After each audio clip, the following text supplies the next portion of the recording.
Hello everyone, my name is Pooja Singh. मैं बेंगलोर से हूँ और मैं कैंगन के बारे में आप लोगों को कुछ बताना चाहती हूँ।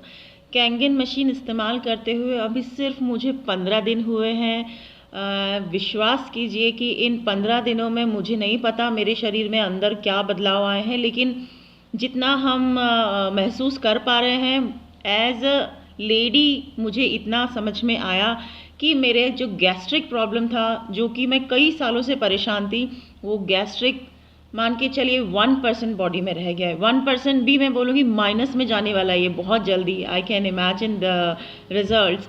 और मेरे घुटनों का दर्द अपने आप चला गया। मैं पिछले 3 से 4 सालों से जब बच्चे को डिलीवर किया, दोनों बच्चों के बाद में मैंने कैल्शियम, मल्टीविटामिन, ओमेगा और काफ़ी सारे जो सप्लीमेंट्स हमको आयरन के और विटामिन डी के डॉक्टर्स देते हैं, ये मुझे रेगुलर खाने पड़ रहे थे। अगर एक हफ्ता भी गैप होता था तो मान के चलिए मैं बहुत परेशान हो जाती थी। कैंगन लगाने के बाद एज सच हमने इतना कुछ नोटिस नहीं किया।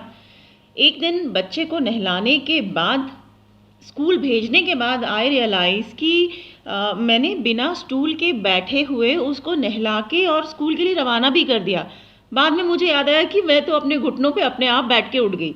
मतलब 35-36 के एज में मैं इतना परेशान थी कि कैंगन तो मेरे लिए वरदान साबित हुआ है। पेस्टिसाइड जब हम निकालते हैं अपने हाईली एसिडिक वाटर से तो देखते हैं तो मतलब ऐसा लग रहा था कि इतने सालों से क्यों जहर खाया जा रहा था। तो कैंगन वरदान है मेरे घर के लिए, मेरे बच्चों के लिए। एक और चीज़ बताना चाहूँगी बच्चों से। मेरे छोटे बेटे को दिल्ली से आने के बाद वीजिंग की प्रॉब्लम बहुत ज़्यादा हो गई थी। वीजिंग तो जैसे तैसे हमने होम्योपैथी से कंट्रोल किया था, लेकिन उसका स्किन बहुत सेंसिटिव हो गया था। सेंसिटिव इन द सेंस कि ठंडे गर्म दोनों एटमॉस्फेयर में उसको हमेशा ईचिंग रहती थी।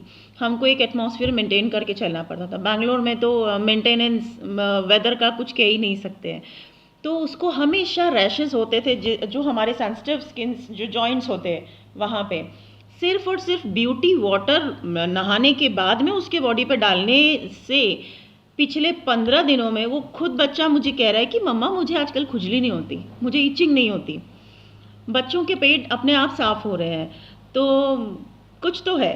अगर आप अभी भी विश्वास नहीं कर रहे हैं, मतलब प्लीज़ प्लीज़ इसको करिए। अपने परिवार की हेल्थ से कॉम्प्रोमाइज़ मत कीजिए। हम थोड़ा लेट हो गए प्लीज़ आप लेट मत होइए। Thank you so much.